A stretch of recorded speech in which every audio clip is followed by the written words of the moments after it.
Today, we are going to talk about how to use DeepSeek inside Codex. DeepSeek is one of the best models which is out there, and the best part about it is it's super cheap. When you look at the screen, ChatGPT 5.6 is so much more expensive. It's almost $30 compared to DeepSeek V4 Flash, which is only $0.28. That shows that this is one of the cheapest models out there, and the best part is that it's one of the best agentic model which is out there. You can use it for coding, thinking, writing, anything that you want. And today, I'm going to teach you how to use it on a better harness like Codex. I do not know if you guys have seen. Now Codex is part of ChatGPT application, and ChatGPT is one of the best harnesses. And today we are going to go and we are going to run it inside that. But right now we're just going to go back here and we're going to look at this. So Codex is an excellent harness which is built by OpenAI. When I'm programming, I'm using everything on Claude Code and Codex, and I'm programming through it, or I'm using Visual Studio. So it depends upon what kind of harness do you want. I use, for example, Visual Studio, where on the right I've got all of this Claude Code, Codex, and we've got Claude Code here, and we've got obviously ChatGPT. All of them are here, but we are going to make sure that we run them properly and see how all of them work today. So the main goal is that we're going to run DeepSeek inside Codex. Now, previously, just to show you and give you a bit of context, previously it was not possible to run DeepSeek. Why? Because they did not have the API format exactly how ChatGPT expects or other agentic models expect. So that's something that they have changed, which makes it really exciting. And now we are just going to run it. In order to run it, you just need 3 steps, nothing more complicated. First of all, you need Codex CLI, as you can see. Secondly, a DeepSeek API Key. And then after that, we're going to change some files in the Codex, and I'm going to teach you exactly how to do it. So firstly, we're just going to go here and we're going to just install the Codex CLI. So now there's this one command that we need in order to run it, which I'm just going to get from here, as you can see. So we're just going to go and we're going to say download Codex CLI.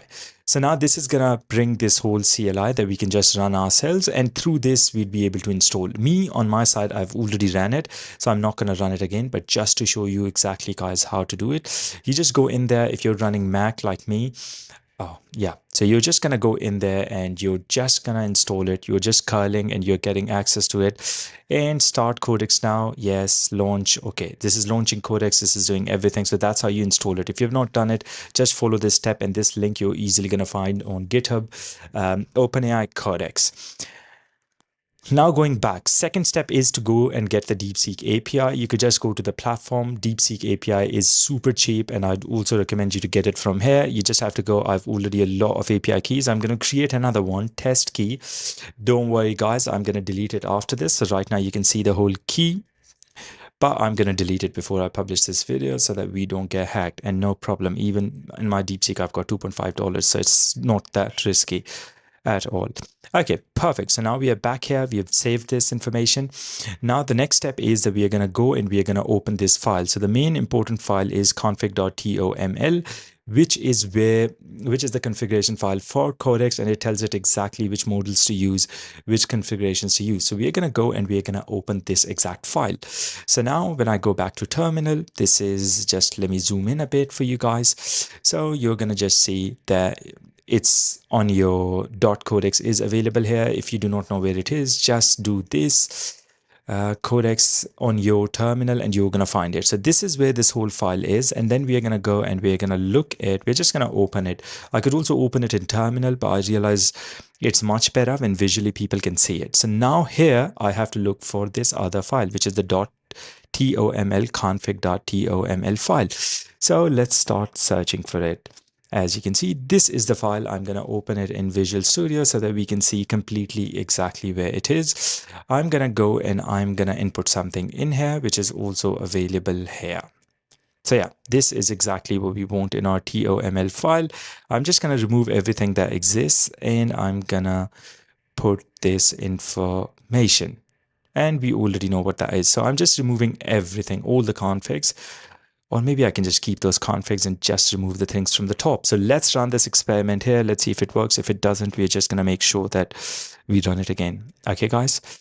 Okay, so we're just going to go here. We're just going to remove all of this. Where's the API key? This is also the API key. Okay, I'm just going to remove all of these, and I'm going to copy, paste, and send this. But one thing is remaining. which is obviously this bearer token. This bearer token is where the API key goes. So I'm just going to keep this because we want to keep the API key. Now, where's the API key? So I already did not save it anywhere. So I'm just going to generate another one. Before I do that, let me just revoke the previous one. So I'm just going to go and test version 2. Okay, so we are creating this. This is the API key that we are getting. I'm copying it and I'm going back and I'm adding it to my config.toml file that you saw how I got. Okay, so we have got this in there. So now this is step 1. There's another step where we're just gonna go in there and we're gonna take and we're gonna config.toml file, and then there's another file that we have to update, which is models.json. This is the file. So this is the second file that we have to update. I can't believe it just disappeared. So this is the models.json file. We're just going to go in there back again, and we're just going to open it and we're going to update it. Usually this file is not created. I created it already, so you can see it, but this is the file models.json. So this is the whole file. All of this is copied directly from here. So once you see, this is exactly where the whole file is. And I'm going to go back, and once I have configured this, now the next step is that we can go and we can use Codex through different methods. We can use it through CLI, which is one of the ways, or we could just do it with ChatGPT desktop application. When I go in there and I take the ChatGPT desktop application, I'm just going to quit and start a new one. And when I start a new one, you're going to see at the bottom, when we've got different models, you're going to see a custom one. You could already see that in this app, you're going to either say custom or DeepSeek V4 Flash. So it depends. That's how it operates inside Codex, inside ChatGPT. But the model that it is using is DeepSeek. It's not using the 5.6 Soul or any of these. So I'm going to say, what is my name? How's the weather in Berlin today? Okay, so we're just checking what the weather in Berlin is. And this is, we're going to see with which model does it actually make the request and how does it look like. So right now it's making a search query. Right now this is the weather. We're just gonna go. What is the model exactly? You see, model is custom. Previously, you would see model like ChatGPT 5.6 SOL or any different models, but right now you're seeing exactly this model. Just shows you that you can use DeepSeek exactly in there. There's also another method which I'm gonna show you. If you're a terminal person, if you go here. So let's go and open. I've got a lot of coding repositories here. So I'm just going to go open one of them. I'm coding 24/7 and building a lot of things. So one thing I'm going to do, I'm going to copy paste this DeepSeek because I want to use it. So I'm going to copy it and I'm going to paste it. So now I've got a second copy. So this is exactly saved. That's amazing because my goal is that I'm going to go and I'm going to take this older version, which I had it, and I'm going to save it back here. So I'm replacing DeepSeek. So now DeepSeek is completely replaced because config.toml has it. So once I do that, I am going to go and quit ChatGPT. We're going to just delete and then we're going to restart it. So I just have to properly quit. So just make sure that you're quitting it properly like I'm doing. And now we are going to go in, and hopefully now the models that you're going to see are going to be the ChatGPT models. Look at this. Look at this. Now all these models are back available. Amazing, isn't it? So that's the way that you can do it. You can do it with Codex CLI. You just need to update your config.toml. You need to add this other file, models.json, and I've shared all of these inside my school community. If you check it out, I run a school community where we're building the best community to learn everything about AI. My goal is to take you from step A, where you're confused and overwhelmed about all of these AI technologies, to step B, where you're an expert in all of these technologies. And on top of that, we're going to teach you how to make money, because that's exactly the end goal, to learn the tech and also to make money through it. And just a bit about me, because you might not know, I am Yar Malik and I'm running Voho.ai, where we have gotten and we are implementing AI call centers, AI automation solutions for trillion-dollar companies. We have as customers trillion-dollar companies, and that's why I'm right now in a new country, because I'm building all of that out on their offices, because it's such a big contract that we have to go and implement it there. So I'm building all of these communities. I'll teach you how to get best customers, top customers, enterprise customers, even though you're just a small business. So that's what I'm doing.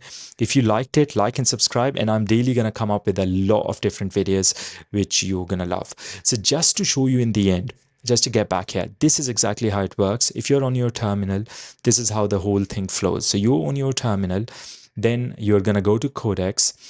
You could also just directly be on your Codex. Then using the response API format, we call the api.deepseek.com. So we are calling that. And then there we are calling the V4 Flash, which is the cheapest API endpoint that you could always have.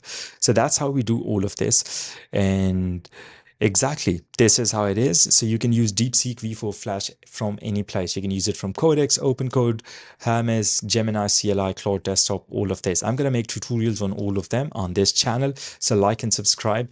And just to show you a bit of an overview of how much money you're saving, you've got 0.00028. That's how cheap it is. This is the big difference. That's like 100x difference that you're getting with it. And it's not a very subpar model. It's really good at coding and intelligence. And I strongly believe that AI is going to become cheap and democratized for everybody. Thank you. Like and subscribe, and see you at the next video.